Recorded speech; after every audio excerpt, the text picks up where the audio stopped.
The biggest one that sticks with me till today is the product mindset. My team is so tired of hearing me say this, but the job to be done, right? Instead of being so solution oriented of, we need this tool, or the one that we use today is the one that we're going to use tomorrow, or like what you're asking, we couldn't possibly do that. And so asking the team, well, why couldn't we possibly do it? And we don't have enough people, or we don't have enough training. And like, okay, well, what if we get more people? What if we get more training? That is so much of what I do internally with the team. Welcome to How I Grew This, where we dive into the world of digital marketing and connect with leaders in the space about how they're scaling, evolving, and growing.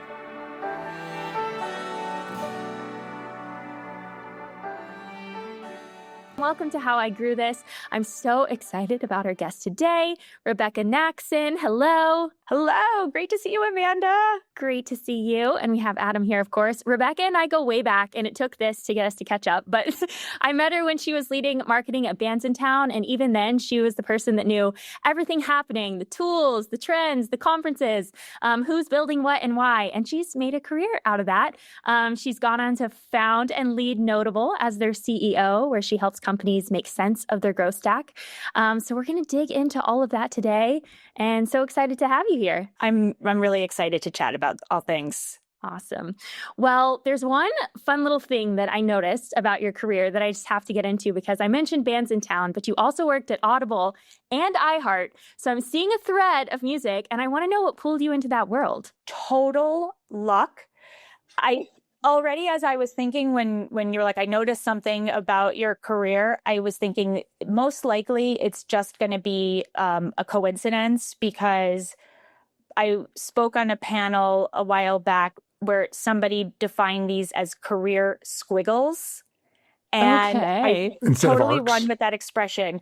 That is like, it's a career that's not a straight line. It takes all these squiggles, and it makes all the sense in the world. In hindsight, I am really happy to say that I've had jobs and I've worked at companies where if you had told me, let's say when I was in high school, that this is what I would work for them and do that. Like I would have exactly. I would have said, yes, all right, I'm excited to do this. Yeah. But I can't take it. None of it was intentional. And it was kind of the opposite of that.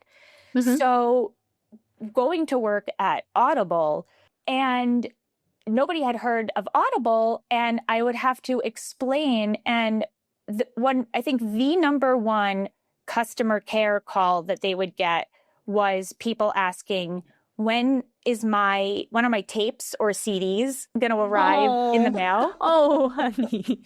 And that's so hilarious. If you want to talk about how old this was, the iPhone did not exist. So it was a total whim. I applied to a job on monster.com, figured that my resume was going into a black hole, was shocked when they called me. Originally, CEO called you. Yeah, you're right. Yeah.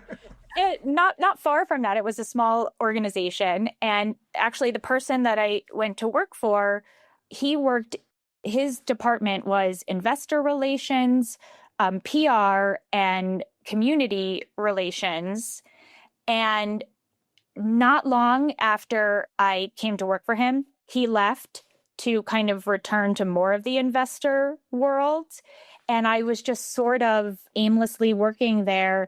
They hired their first VP of marketing, and we got along. And he was like, I don't have headcount to hire, but since you're here, it would be fine for you to work with me. And he would take me into conference rooms and train me on marketing. Wait, that's awesome. That's incredible. So you kind of fell into that as well. I totally fell into it. Somebody who I worked with and became very friendly with went to work for a company, a startup that was building. Spotify did not yet exist in the US. So they were basically building that. And he was like, I think you would like it here. And I went there. And then, by the way, when I was at Audible, they were acquired by Amazon. So I was there very much, most of my career was the before. But then I also got to see the after, which was a really interesting experience. went to that music startup. And after some time being there, they were acquired by iHeartRadio. So, it was but of course, once you're in one space, it's easier to find easier. your path there. It's the same with my clients now, right? It's like once you're working with one type, one vertical, QSRs, other companies, right, want to work with you. Awesome. So you fell into marketing sort of too. You held roles as like head of marketing for, head of product, head of marketing, product marketing roles.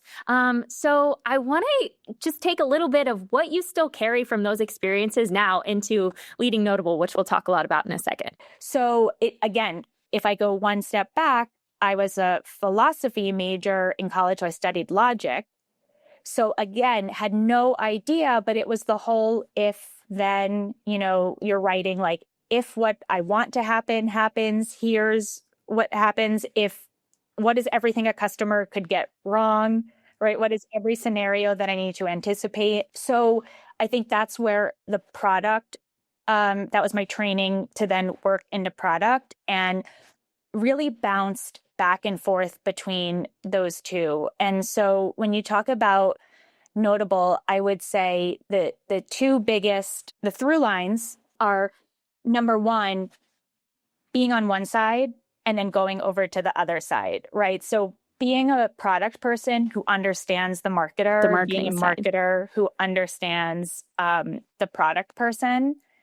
And then I think the biggest one that sticks with me till today is the product mindset. My team is so tired of hearing me say this, but the job to be done, right? Instead of being so solution oriented of, we need this tool, or the one that we use today is the one that we're going to use tomorrow, or like what you're asking, we couldn't possibly do that. And so asking the team, well, why couldn't we possibly do it, right? And we don't have enough people, or we don't have enough training. And like, okay, well, what if we get more people? What if we get more training? That is so much of what I do internally with the team. And it's kind of all of what we do with our clients is, let's just take a step back, not too far of a step back. Nobody wants to hire an agency that's like, let's get big picture. So Rebecca, can I actually take a step back and ask, we're going through your career and then we started talking about Notable. For those of us who don't know Notable, can you give us an explanation of the business you started? And I'm sure I'll have some follow-up questions about that. Marketing changed pretty dramatically in that period where I was learning about it. And I think more than anything else, when I was at iHeartRadio, the switch to digital. And so I was there working on the app when the majority of the people that sold advertisements at Clear Channel, in the time that I started, the ads in the app were value add thrown in free of charge. Everybody wanted to be on what they called terrestrial radio or on billboards. And we had to convince them to just try out. And then it completely flipped in my time there, where that's all anybody wanted. And along with having that, the old expression in advertising was, I know that 50% of it works, I just don't know which 50%. And, digital changed all of that, because suddenly you could start tracking some things about these people. Well, just because that flipped in what felt like overnight didn't mean my expertise did. And I did not get into marketing because I was a particularly data-oriented person, but I had to learn a lot of it. And so I felt this sense of there's a huge need here. There's a re-education that's going to have to happen for marketers to allow them to still do the things that they love about marketing and to bring the strengths that they bring to this, but not be completely like you can't afford to not understand the technology and also take the best of, like, now you can know what's resonating, and you can target accordingly, right? You don't have to have one giant audience and pick the message that's going to hopefully resonate with the entire audience. You can start targeting. I know what was confusing for me. I know the kind of help that I needed. And so I don't want to now throw that away and get back to the stuff that I'm working on. I kind of actually want to stay still in this spot and help other people, as I say, avoid a lot of the mistakes that I learned the hard way. So that was the impetus for starting the business. That was like, hey, I want to become an expert. The impetus, the real impetus is I went to a conference, I saw great things. Every boss that I had was kind of fighting with me. Like they would hire me to do this thing that they didn't know about, and then they would not feel comfortable letting me do that thing. And I saw great things happening.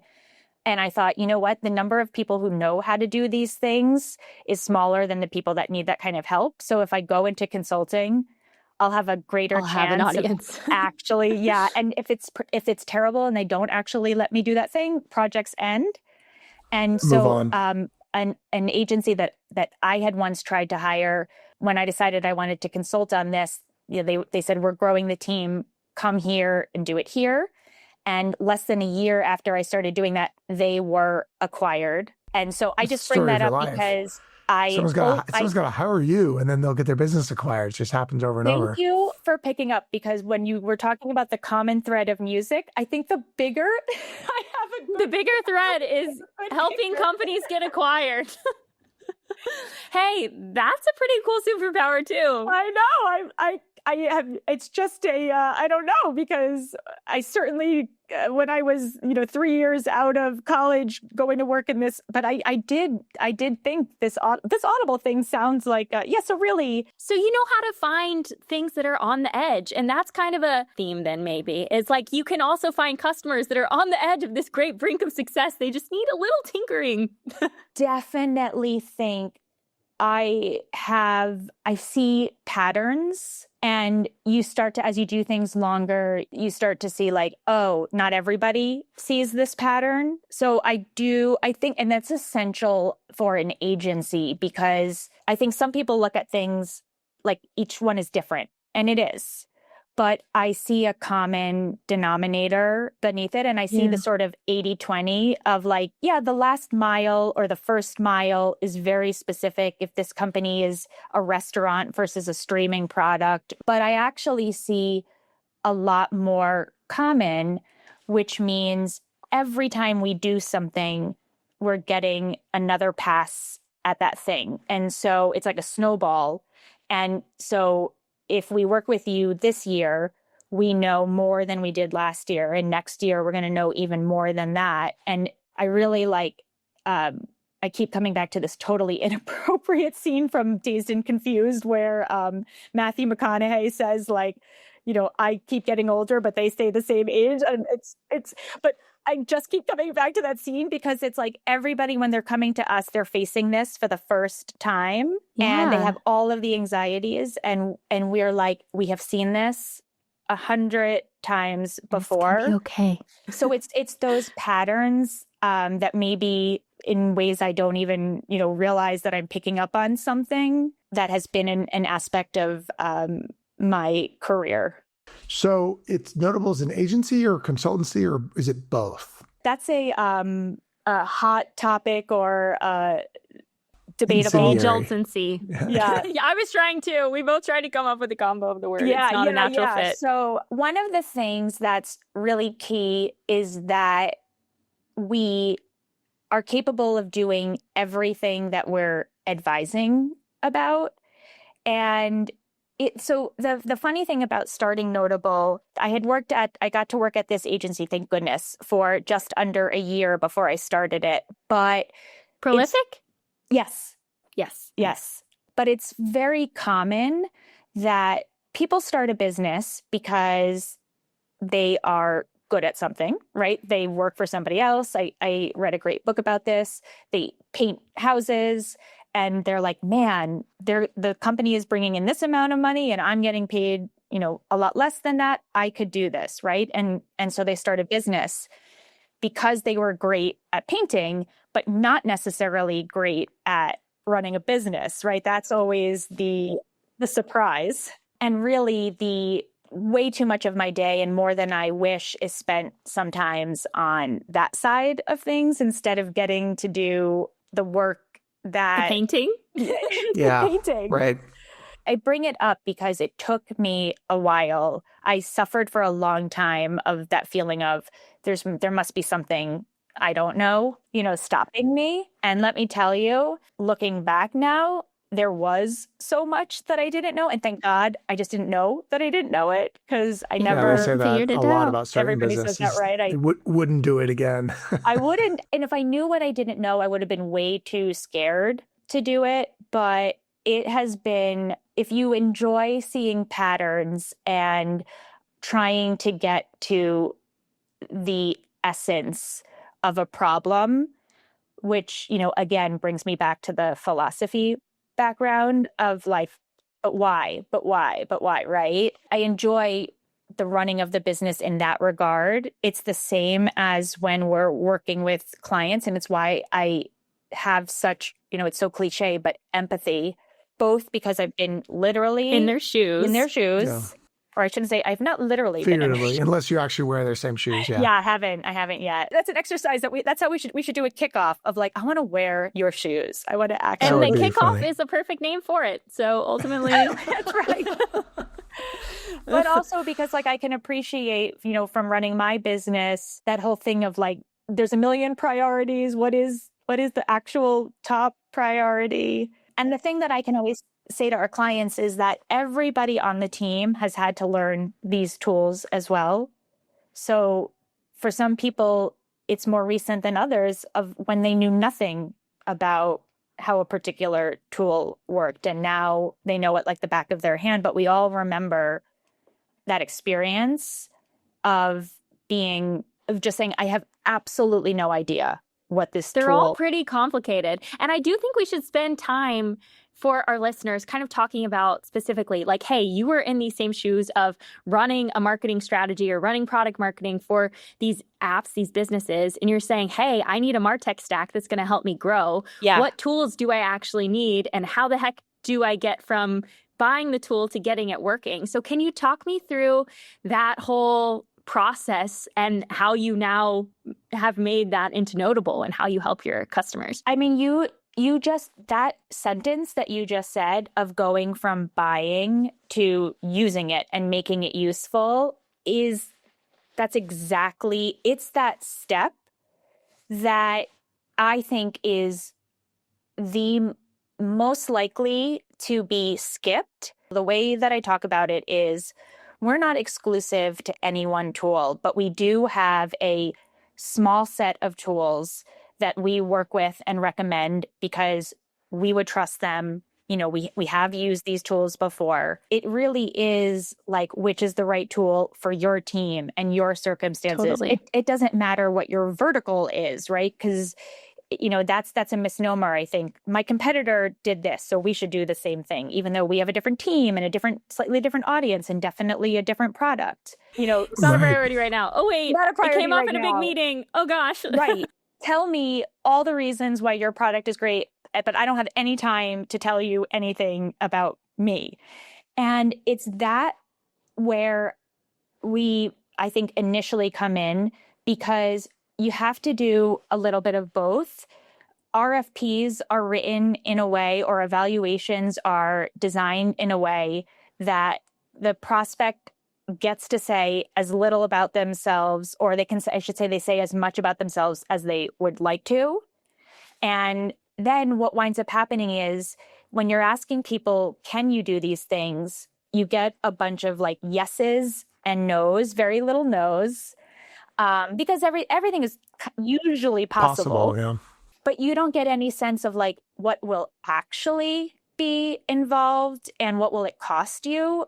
And you also haven't prioritized like which of those features are you going to start using right away and which one are you not. And the biggest issue comes in because, you're up to the last second. You're deciding between these two and your CFO is negotiating and finally a decision is made the contract is signed. And now the relationship comes back to, okay, well, now the clock is ticking. You're paying for this product and you need to implement it. And now you're doing this scramble to like get the implementation instructions over to your engineers. And so what we recommend is if you start thinking about the tool that you need and the job that you need it to do, and you think about it through the lens of what's broken today, like what brings you here, then you both inform the sales team to tell you how it's going to solve those things and what it will look like for your business, and even some degree of what it will cost. And that's all information that you're going to need once you are implementing. So you get a more specific sales process that lets you make better decisions around like, what is this truly going to cost? And what of our own resources are we going to need versus not need? And you are somewhat prepared to then roll that forward into your implementation instructions.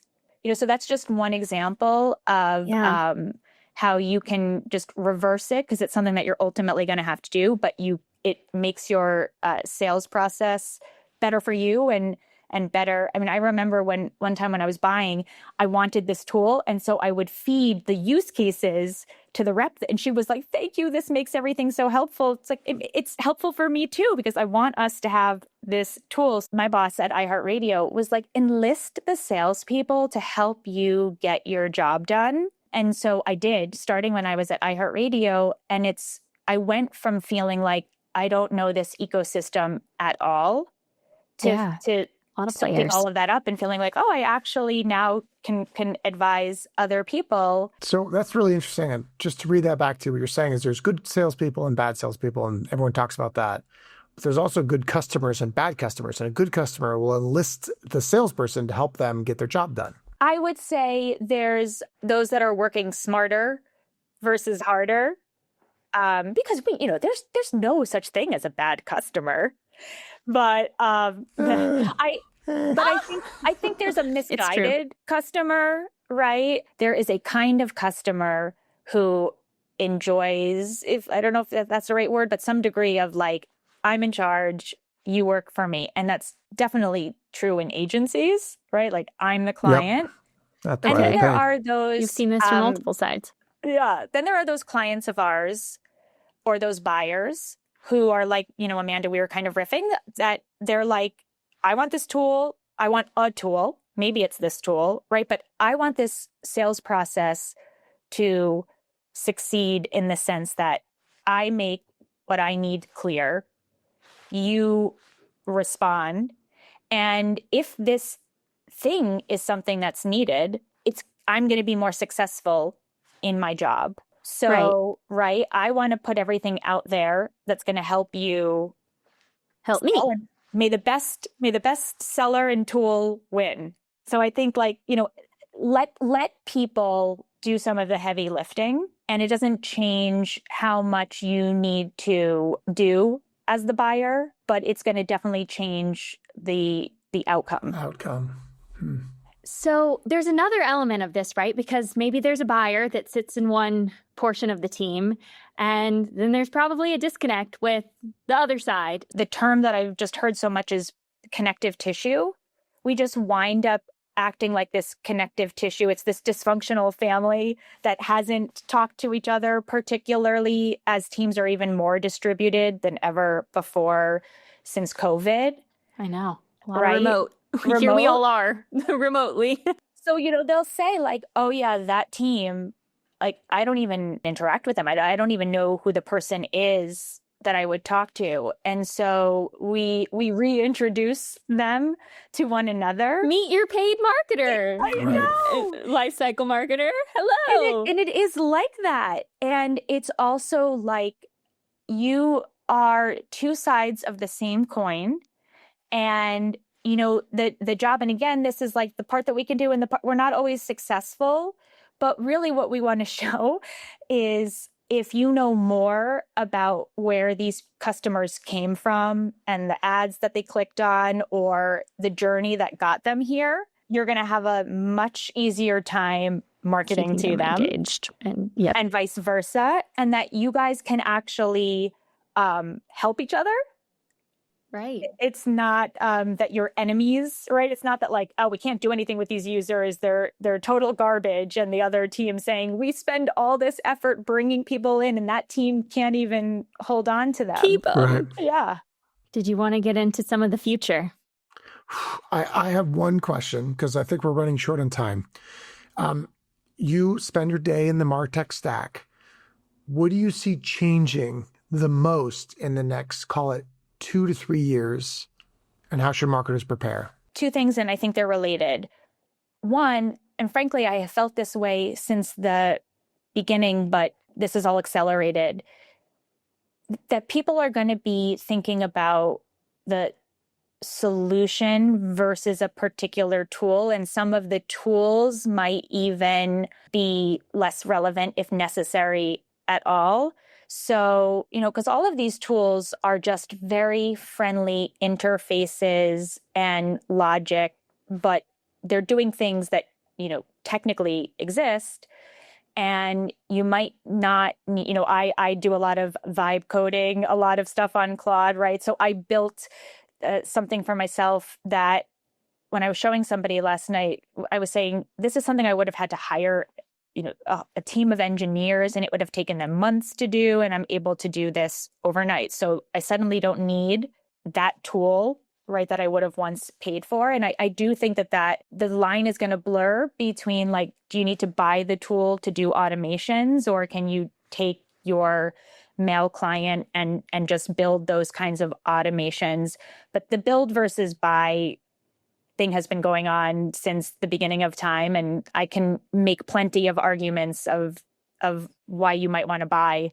But I do think for some companies that just the ability and the resources that you need to build things custom to yourself is changing. And so I think the nature of the conversation will change even more to like, I want to be, doing automation or segmentation, and I don't need to even know which tools are involved or to Can what I degree. read that back to you in a way that's kind of the next step, which is the software that exists today is basically our GUI wrapped around the technology to get it done. But with automation, that GUI and software may not be needed. Yeah, like, right. It moves the barrier of like what resources you need to have and what expertise you need to have in order to start building things for yourself.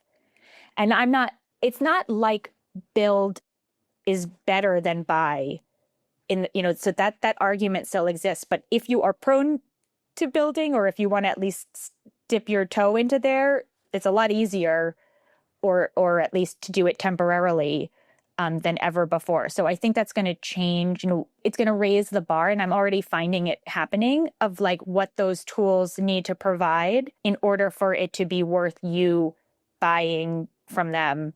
Every time I'm about to cancel a tool that I use in our business, because I'm like, why can't we do this ourselves?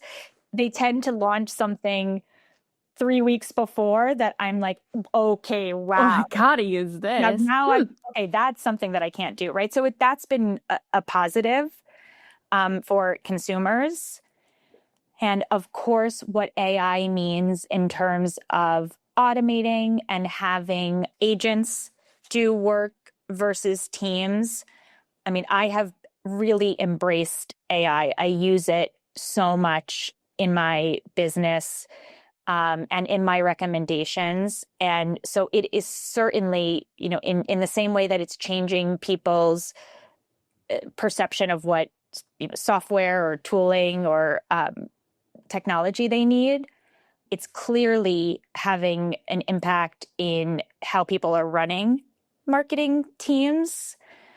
But if anything, it has just actually increased our work. Look, I'm ready to take a vacation, so I'm not afraid of being replaced, but it just hasn't been our experience because People the need to know. strategy is still very much in the marketer's It is, brain. because if anything, it just now multiplies the answers and the choices that you have. So they still need help cutting through the noise and just knowing, Yes. what's tried and true and what answers. But what I will say is its ability to automate things, or its ability to connect the dots, makes our job of serving as that connective tissue so much easier. It allows us to make a much more personalized and ROI-based case. So that's why I'm so bullish about it, even though I'm sure I'm writing my own funeral or whatever, right? But for me right now, it actually has just,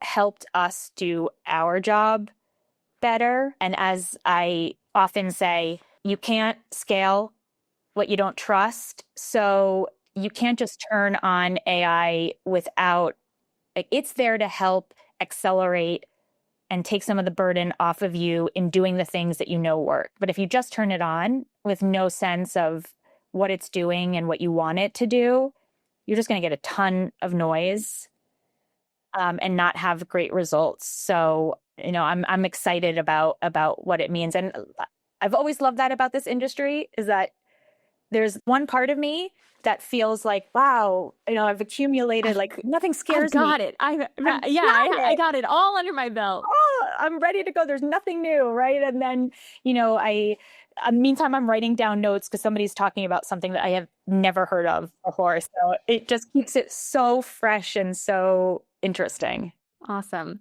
Okay, I know we are really running up on time, but one last question for you. Just, amongst the apps and customers that you work with, what's the theme that bubbles to the top of what they're doing well, what the great ones are doing well, and what advice do you have from those experiences to any marketers or practitioners listening? The ones that are succeeding, it is because they have a system.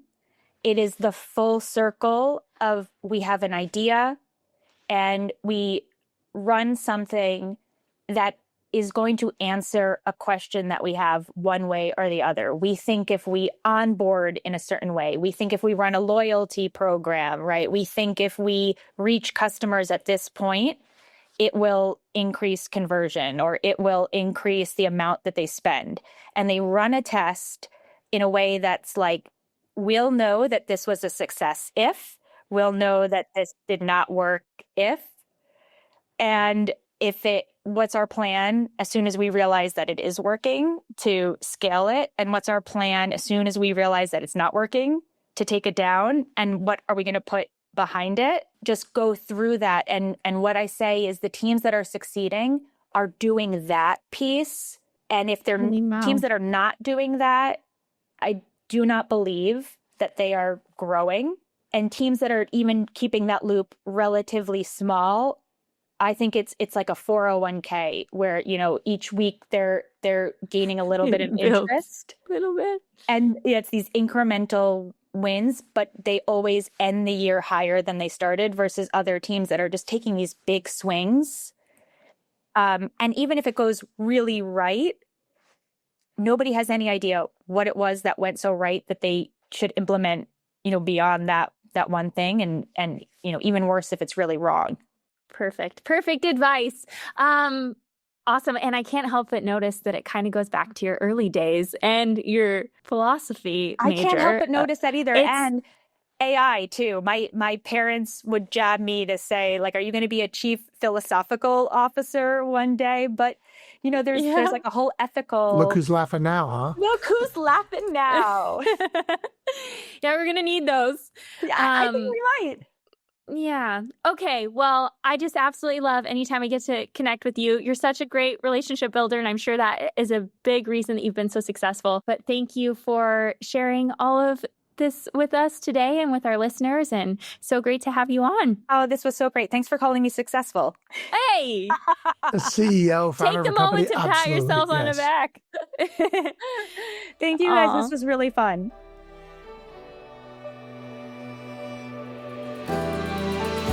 Thank you so much for listening. If you like the show, please leave a review wherever you listen to this and share with someone trying to grow their career or their business. Until next time, keep growing.